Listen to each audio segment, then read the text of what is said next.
Subscribe કરો એ high news India channel ને પછી યુટ્યુબ એપ પર બેલ આઇકોન નું બટન દબાવો અને નિહાળો એ હાઈ ન્યૂઝ ઇન્ડિયા ચેનલ।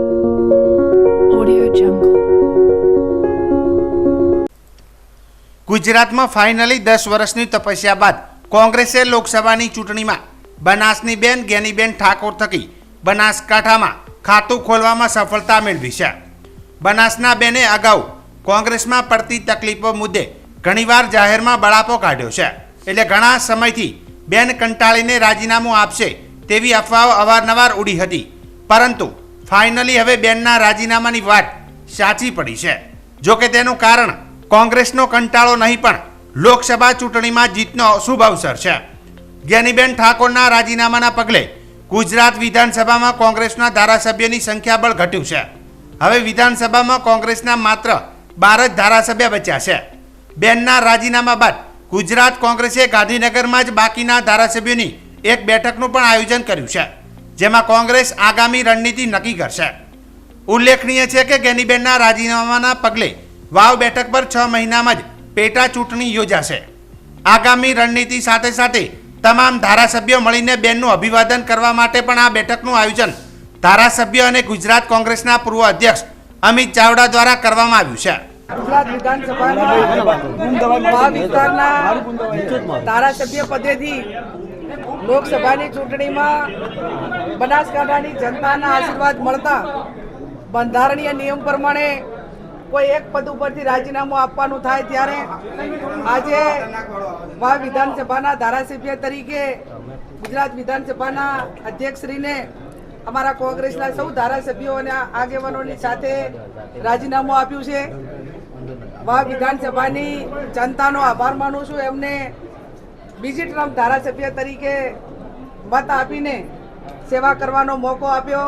સમગ્ર બનાસકાંઠા જિલ્લાની જનતાનો આભાર માનું છું કે એકમાત્ર ગુજરાતમાં કોંગ્રેસ પાર્ટીના સંસદ સભ્ય તરીકે આશીર્વાદ આપીને ગુજરાતનો અવાજ દિલ્હી સુધી પહોંચાડવા માટેનો મોકો આપ્યો, એ બદલ કોંગ્રેસ પાર્ટીનો, કેન્દ્ર નેતૃત્વ અને બનાસકાંઠાની જનતાનો હૃદયપૂર્વક આભાર માનું છું। ખેલદિલી રાજનીતિની દેખાય છે કે આખી ચૂંટણી તમે જેની સામે લડ્યા છો, નામજોગ શંકરભાઈની તમે ચૂંટણી લડ્યા છો, એ જ શંકરભાઈ અધ્યક્ષ તરીકે તમારું રાજીનામું અત્યારે શું છે?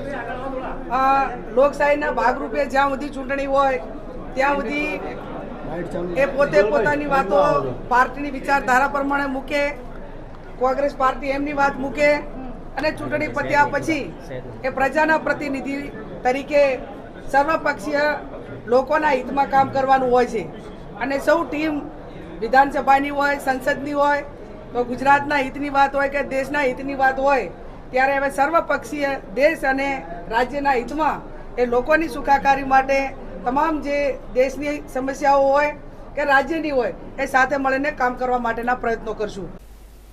જમ્મુ કાશ્મીરમાં ધાર્મિક યાત્રામાં ગયેલા હિન્દુ શ્રદ્ધાળુઓ ભરેલી બસ માતા વૈષ્ણોદેવી કટરારાથી શિવખોડી દર્શન કરવા માટે જતી હતી, ત્યારે 9 જૂનના દિવસે આતંકવાદીઓએ ઘાત લગાવીને શિવખોડી નજીક બસ ઉપર અંધાધૂંધ ગોળીબાર કરી બસ ડ્રાઈવર સહિત 10 યાત્રાળુઓની હત્યા કરી હતી, જેનાથી દેશભરમાં ભારે આક્રોશ વ્યાપ્યો હતો। હિન્દુ તીર્થ યાત્રાળુઓની હત્યાના વિરુદ્ધમાં ગતરોજ 12 જૂનના દિવસે બજરંગ દળ દ્વારા સંપૂર્ણ દેશમાં જિલ્લા કેન્દ્ર ઉપર આતંકવાદીઓના પૂતળા દહન કર્યું હતું અને મહામહિમ રાષ્ટ્રપતિના નામે પ્રશાસનને આવેદનપત્ર પણ પાઠવવામાં આવ્યું હતું। બનાસકાંઠા જિલ્લા સહિત સમગ્ર ગુજરાતમાં રાજકોટની ઘટના બાદ ફાયર સેફટીને લઈને તંત્ર દોડતું થયું છે, ત્યારે થરાદ શહેરમાં નગરપાલિકાના ફાયર વિભાગ દ્વારા વિવિધ સ્થળોએ તપાસ હાથ ધરવામાં આવી રહી છે અને ફાયર સેફટી બાબતે ગંભીરતાપૂર્વક સૂચના આપી નોટિસો પણ આપવામાં આવી રહી છે। ત્યારે ગતરોજ થરાદ શહેરમાં આવેલા સ્પા સેન્ટરો પર ફાયર ટીમ દ્વારા તપાસ હાથ ધરવામાં આવી હતી, જેમાં ફાયર સેફટીના સાધનો ન હોવાથી નોટિસ આપી 3 દિવસની મુદત પણ આપવામાં આવી હતી। ત્યારે ફાયર ઓફિસર વિરમજી રાઠોડે મીડિયા સમક્ષ જણાવ્યું હતું કે રાજકોટની ઘટના બાદ થરાદ ફાયર વિભાગ દ્વારા નગરમાં આવેલા વિવિધ એકમો પર લગભગ 70 જેટલી જગ્યાએ તપાસ હાથ ધરી હતી, જેમાં ફાયર સેફટીને લઈને સૂચના સાથે નોટિસો પણ આપવામાં આવી હતી, જેમાં ગતરોજ થરાદના 4 રસ્તા પાસે આવેલા સ્પા સેન્ટર પર તપાસ હાથ ધરી નોટિસ આપવામાં આવી હતી। અત્યારે આ રાજકોટની જે દુર્ઘટના ઘટી ત્યારથી અમે અમારી ફાયર ટીમ જે તપાસમાં છે થરાદના જે અમે 70થી અંદાજિત 70થી વધારે એકમો તપાસ કર્યા છે અને એમને જરૂરી નોટિસ પણ આપેલી છે અને મોસ્ટ ઓફલી થરાદમાં જે હોસ્પિટલો છે એમાં એનઓસીની સિસ્ટમ પણ લાગેલી છે. અમુક કોમ્પ્લેક્સમાં જે સિસ્ટમ લાગેલી છે એમના માટે એનઓસી માટે અમે નોટિસ પાઠવેલી છે અને મારા ધોરણે થરા નગરપાલિકા, થરાદ નગરપાલિકા અને ભાભર નગરપાલિકા ચાર્જ હોય એને પણ કામગીરી રહેતી હોય છે, તે પણ તપાસ કામગીરી ચાલુ છે. આજે અમને અહીંયા 4 રસ્તા જે સ્પા ચાલે છે એ અમારે ધ્યાને આપતા એમને પણ અમે આ 3 દિવસની નોટિસ આપી છે અને એને સિસ્ટમ જે સાધનો જરૂરી છે એમના માટે અમને જાણ કરેલ છે. ઓકે, આપનું નામ? Virambhai Rathod, fire officer Tharad. હવામાન વિભાગની આગાહી અનુસાર ગુજરાતના 11 જિલ્લામાં ભારે ગાજવીજ સાથે વરસાદી આગાહી કરવામાં આવી હતી, જેને પગલે બનાસકાંઠા જિલ્લાના દિયોદર વિસ્તારમાં વાતાવરણમાં પલટો જોવા મળ્યો હતો, જેને પગલે બપોરના સમયે ભારે ઉકળાટ બાદ પવન સાથે મેઘમહેર જોવા મળી હતી.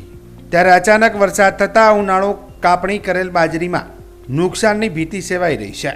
ત્યારે દિયોદર પંથકમાં અચાનક પવન સાથે વરસાદ આવતા દિયોદર પંથક વિસ્તારમાં ઠંડક પ્રસરી હતી.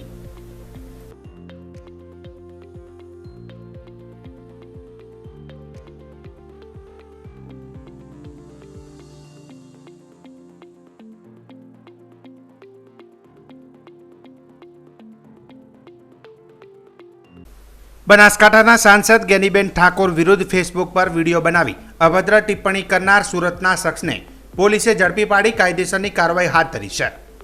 બનાસકાંઠાના સાંસદ ગેનીબેન ઠાકોરને લઈને ફેસબુક પર અજાણી વ્યક્તિ દ્વારા અભદ્ર ટિપ્પણી કરવામાં આવી હતી, જે મામલે બનાસકાંઠા સાયબર ક્રાઇમ દ્વારા વિડીયો જે એકાઉન્ટ પરથી અપલોડ કરાયો હતો તેની માહિતી શોધી જે વ્યક્તિ સુધી પહોંચી હતી.